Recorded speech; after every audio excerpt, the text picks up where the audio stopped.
You're listening to Turi Writers' She Said What podcast. I'm Turi, along with Marcy Persky.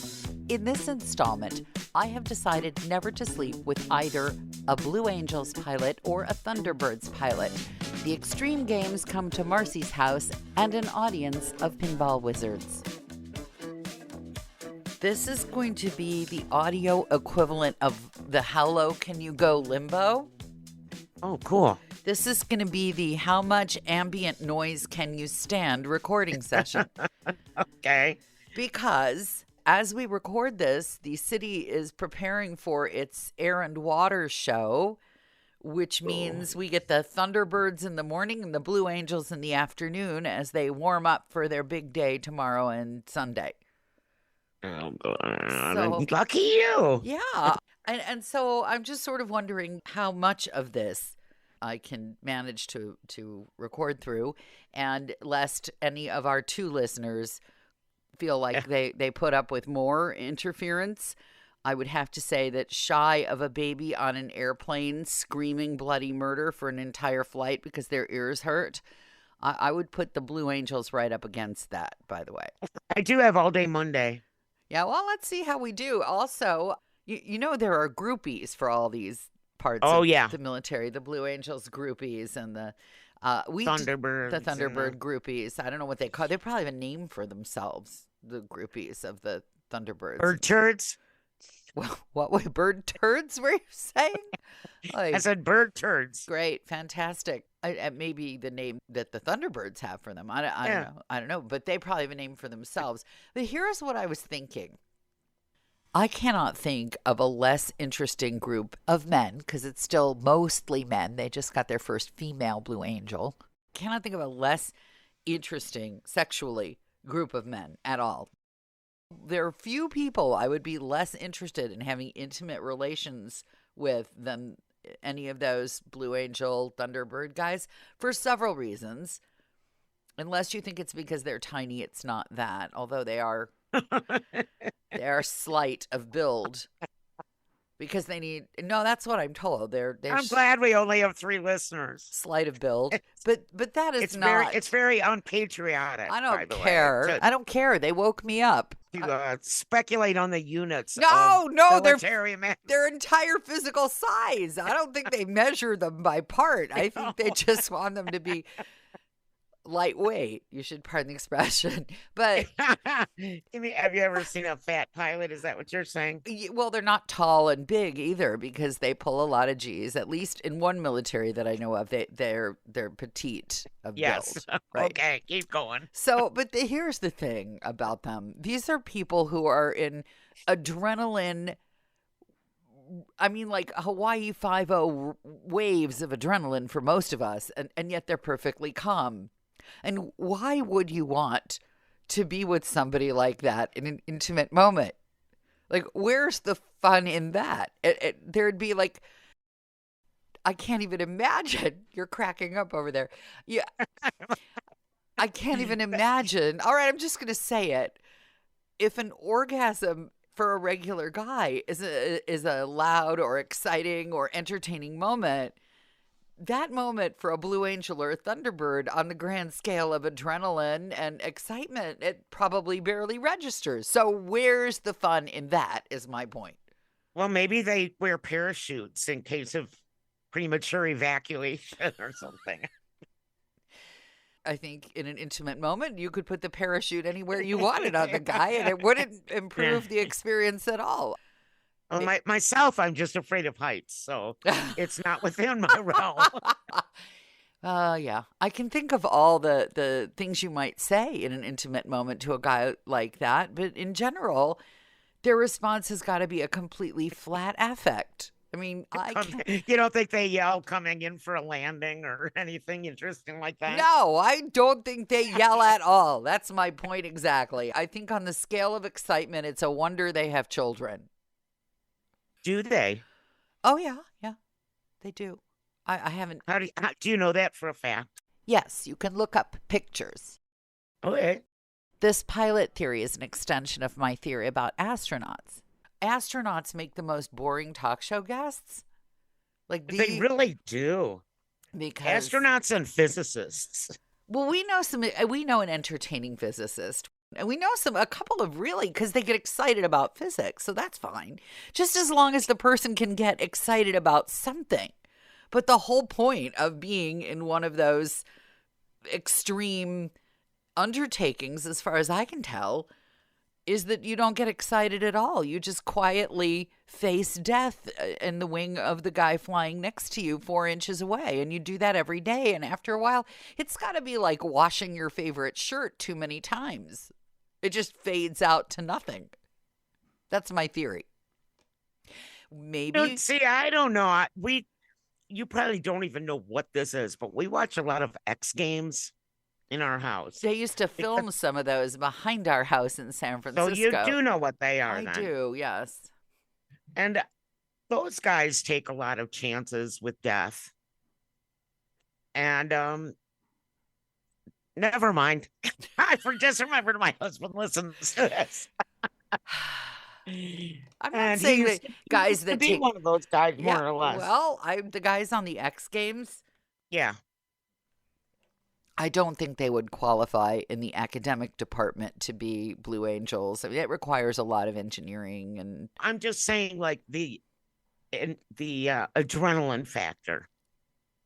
I mean, they take the same chances with death. I mean, they do die. Yeah, we were on I will tell you how come I know about the X Games a little bit. We lived on the top, you may recall, of a hill in San Francisco. And so Yes. they would film this street luge thing. And what Yeah.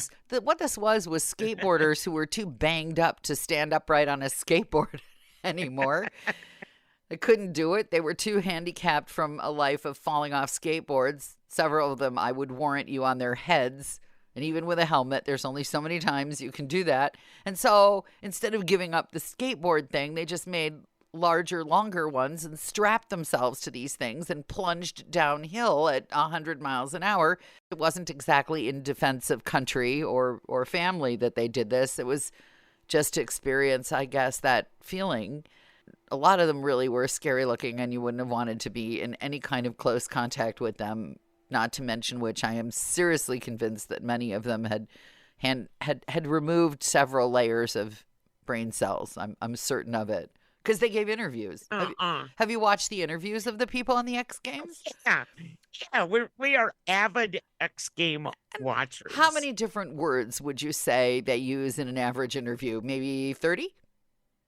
I don't know. I'm usually high when I'm watching. There you go. That was a joke. That was there a joke. you go. That's the answer. That's the answer. They're interesting if you're stoned out of your mind. That is my theory. All right. So moving along. Anyway. Moving along from my theory about the sexual irrelevance of any of these guys who fly in the Blue Angels or the Thunderbirds or Navy SEALs or any of that stuff. And that's not even counting that poor, confused Navy SEAL who changed his gender and then changed it back again, which is just bizarro on its face. Like, why don't we just remove? Have you been following the saga of this poor guy? Yes. I'm like, and all I can think about is fighting soldiers from the sky, fearless men who jump and die.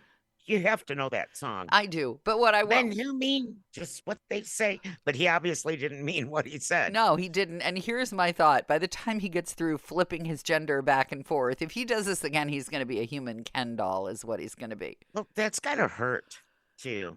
I mean, as not a fan of any kind of surgery whatsoever, that's really got to be painful to flip back and just forth. don't even. I mean, all I can. You want to know what song goes through my head when I see this guy on television? And for those of you who don't know, he changed gender to female, and then he met somebody or divorced about 3 more people and ended up as a devout person back to being male. And I don't know what he took off, put on, removed, reversed. I have no idea.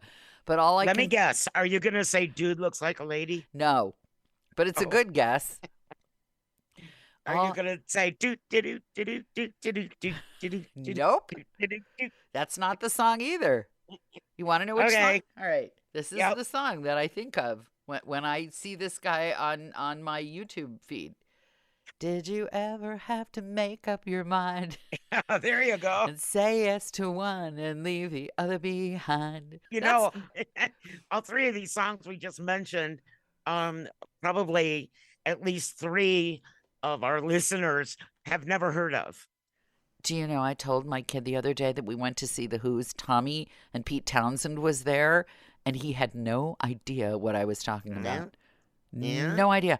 We did go see Tommy here in Chicago, and Pete Townsend was there. It was the second to last performance, and he was charming and delightful and almost 80 years old, bless his heart. And it was the strangest combination for an audience that you'll ever see. It was the theater goers and the rock and roll concert Who fans all gathered in one space. And that was strange. I've Yeah, never I bet. I bet. I've never been to artistic theatrical concern and sat next to a woman with thigh-high rhinestone-studded boots with 5-inch heels. I've just never had that happen in the theater scene in Chicago. Oh, and a little what do you call those tops, those that lace up, that maids the Corsets. yeah, and a corset. I've never sat next to anybody in a serious theatrical space who was wearing a black leather corset and spangled boots and looked good in them, I'd have to say. I have to admit, back in the day, That was I you? had my leather corsets and spangled boots, but I think I only looked good in my opinion. But hey, what else matters, I right? think you looked fabulous. Here's my exciting Who story. Yes. My first date with my husband, which was we're coming up on our 16th anniversary, I think. So it would have been Yes. like 18 years ago. And had he Was a Who he- concert. Oh, he knew who the Who were, your child Yes. of a husband. Yes, Yes. yes. Oh, And good. they opened up with Who are you? Who, and then immediately said, now we're gonna play every song off our new album. Oh no. And I went to sleep and woke up at the end of the concert.